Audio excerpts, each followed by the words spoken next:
Hey, hello everyone. Welcome back to my channel Let's Learn with Lizzie. In today's video, we are diving deep, quite literally into Deep Water by William Douglas from the Class 12 Flamingo textbook.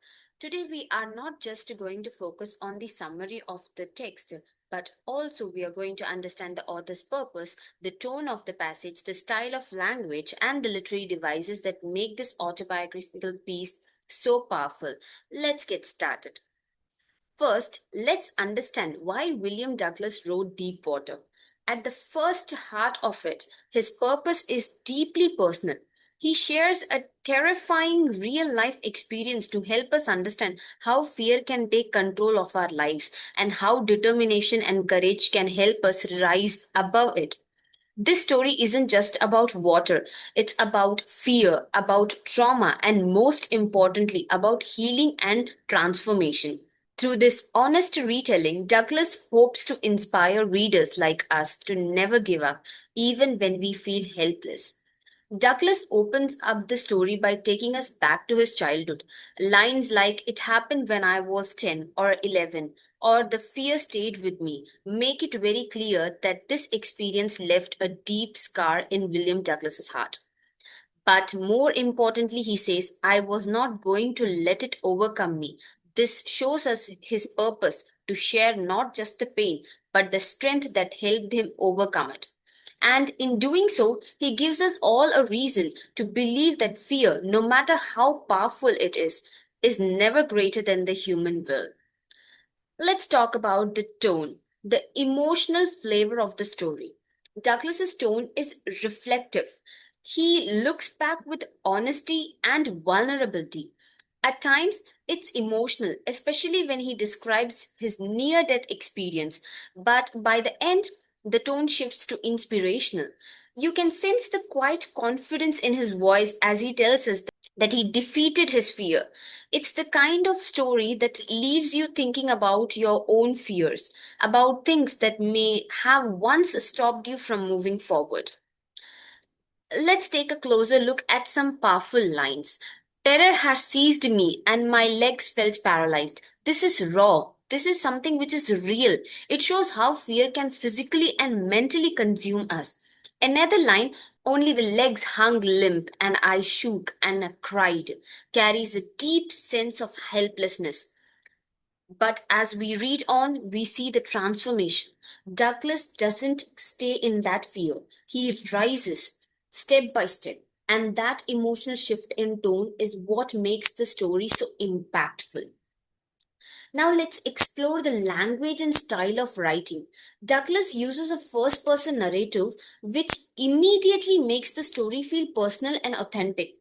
His language is very clear, simple, and accessible, yet deeply powerful. He describes everything vividly: what he saw, what he felt, what he thought. The events are narrated in chronological order, which helps us travel with him from childhood to trauma to healing. This structure also mirrors real life, where growth is never instant but step by step. Douglas's writing is rich with vivid details. Take this example. "I went down, down endlessly." We can feel the sensation of sinking not just in water but into fear itself. He also personifies the fear by saying, "Fear had seized me like a great force." It is almost as if fear was a monster trying to drown him. He also uses repetition. "I had to do it. I was not going to be afraid." These lines echo his determination. They show us his inner voice pushing through panic. As a reader, I felt like I was right there with him, and I'm sure you will too. Let's take a look at some of the key literary devices Douglas uses to make his narrative come alive.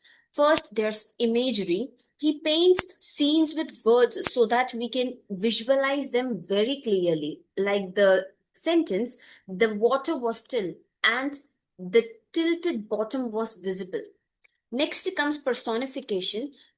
He personifies, that is, he gives the fear a lifelike presence in the line, "Fear had seized me." Next comes metaphor. Metaphor emphasizes the intensity of emotion which is stuck deep in the narrator's voice. terror which knows no understanding. Then he uses symbolism too. Water isn't just a physical element here.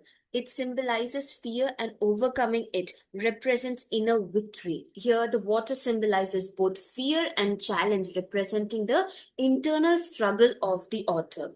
Finally, we are having the repetition. I flailed at the surface, reinforcing panic and urgency. These tools are subtle, but they make a big impact in the story. So, why do these literary devices matter? Because they help us connect. We don't just read about Douglas's fear, we feel it. And when he finally conquers it, we feel that relief too. These devices are what that makes Deep Water more than just a story. They make it an experience. As a teacher and learner myself, I always tell my students when a story stays with you, it's because the author knew how to use language not just to tell, but to touch hearts. So, to wrap up, what did we learn from Deep Water? William Douglas had a clear purpose to share a powerful life experience and to inspire others to face their fear. His tone is emotional and honest. His language is simple yet powerful, and his use of literary devices makes the story unforgettable. But above all, his message is timeless. Fear is something which is real, but it is not permanent. If we face it step by step with courage and support, we too can overcome what once seemed impossible. So that's it for today. If you found this video helpful, make sure to give it a like, subscribe to my channel, and hit the bell icon so you never miss an update. I'll be back with more clear and meaningful English lessons that help you not just to pass your exams, but truly understand what you read. Until next time, keep learning and stay inspired.